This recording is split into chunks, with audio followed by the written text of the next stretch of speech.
Hello, good afternoon. This is Pam, and I'd like to share with you a case under Criminal Law 1, Title 2, Persons Criminally Liable for Felonies. So, for today's case, we have People of the Philippines versus Rolando Valdez, GR number 127663. So, this was promulgated on the 11th of March 1999 and penned by Justice Jose A.R. Mello. So here are the case facts. On September 17th, 1995, at Sitio Cabaongan, Manawag, Pangasinan, Rolando Valdez and his companions ambushed a tricycle carrying six individual passengers who were on the way to a relative's wedding party. So the victims were Ramon Garcia Jr., Jean Marie Garcia, Sandra Montano, and Willie Acosta. All of the four were killed during the ambush. So there were two survivors who were seriously injured. They are William Montano and Randy Tibule. So later on in the case, there were our um, the one who testified against Valdez. So Valdez was charged with multiple murder, with double frustrated murder, and illegal possession of firearms, which was in violation of Presidential Decree 1866. So RTC convicted him, imposing death penalty for the complex crime and reclusion perpetua for illegal possession of firearms. Um, our appellant Valdez raised his case to the appellate court, and after a painstaking review of the record and a deliberate consideration of the arguments of the accused appellant Valdez, the court does not find enough basis to reverse the case. So, for the case issue, we have number one, whether the crime committed was a complex crime of multiple murder with a double frustrated murder, or were they separate counts? Number two, whether conviction for illegal possession of firearms under Presidential Decree 1866 was proper. So let's discuss. At the lower court, Valdez claimed that Castro, one of his companions, not he, had a motive to attack the tricycle passengers, arguing that Castro mistook one occupant for a former classmate with whom he had quarreled earlier. So, however, this defense failed because Valdez was positively identified by eyewitnesses and surviving victims. So, as we remember, there were two surviving victims. The court emphasized that motive is only relevant when identity is uncertain. So once the accused is clearly identified, proof of motive is unnecessary. Wala na. Moreover, the absence of motive does not bar conviction, since it is judicially recognized that crimes can be committed even without apparent reason.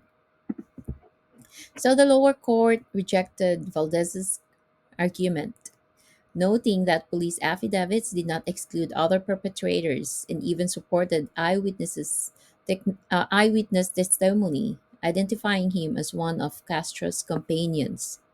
So, after reviewing the evidence, the court upheld the trial court's finding that Valdez was indeed responsible beyond reasonable doubt for the killings and injuries. It further ruled that the attacks were qualified as murder by treachery since they were sudden, unexpected, and it left the victims, uh, who were unarmed, defenseless. So this was consistent with jurisprudence that treachery applies even in frontal assaults as long as the victims have no chance to resist or to defend themselves. So the trial court found evident premeditation as well. However, this was um, ruled out by the Supreme Court. It disagreed.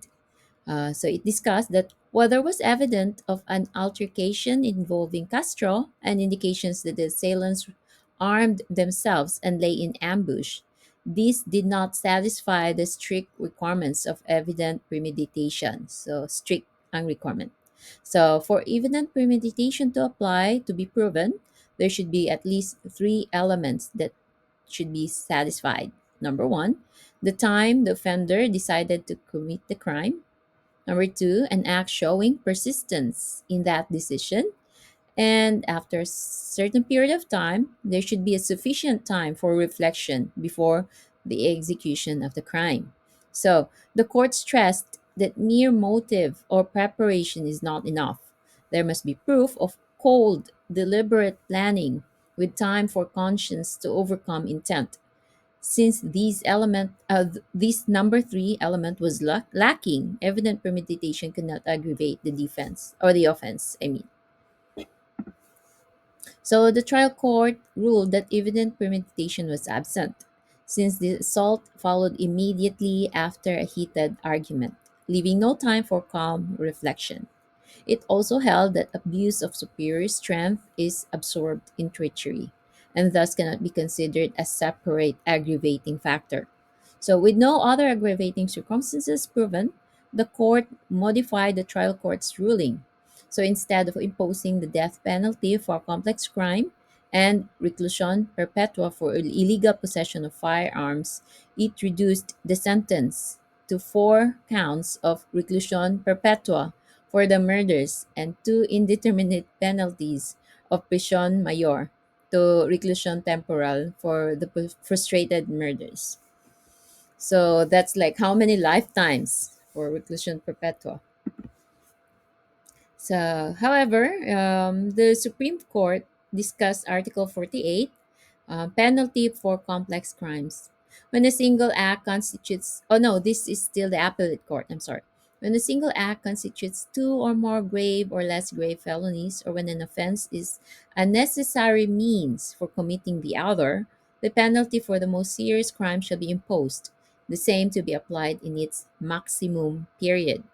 So, the Supreme Court held that the killings did not constitute a complex crime of multiple murder.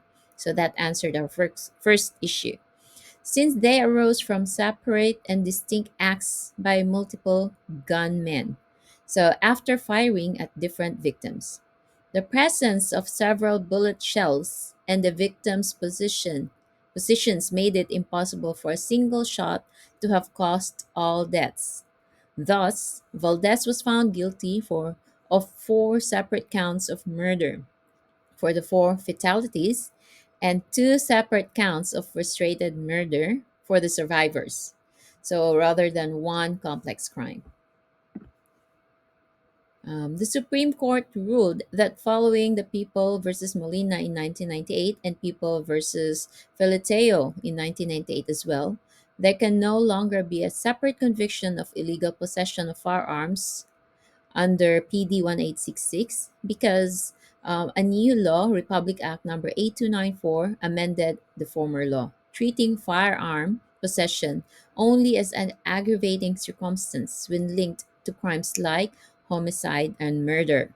So, although Republic Act number 8294 generally applies prospectively since it took effect in 1997, the court ruled that under Article 22 the revised Penal Code, penal laws favorable to the accused may be applied retroactively.